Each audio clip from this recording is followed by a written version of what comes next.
Akan Pintu.co, ratusan mahasiswa menggelar aksi unjuk rasa penolakan merevisi Undang-Undang Pemilihan Kepala Daerah tanpa memperhatikan keputusan Mahkamah Konstitusi. Aksi tersebut berlangsung di halaman kantor DPR Aceh pada Jumat 23 Agustus 2024.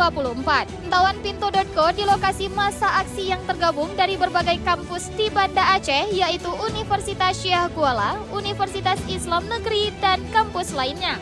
Aksi tersebut turut diwarnai dengan saling dorong-mendorong di pintu gerbang oleh massa aksi. Mereka meminta untuk masuk ke kantor DPR Aceh. Dalam aksi tersebut, para mahasiswa dengan semangat meneriakkan yel-yel sembari membawa sejumlah spanduk yang menyampaikan tuntutan mereka. Selain itu, mereka juga meminta DPR Aceh untuk menolak revisi Undang-Undang Pilkada, sebab Aceh punya kekhususan dalam pelaksanaan pilkada.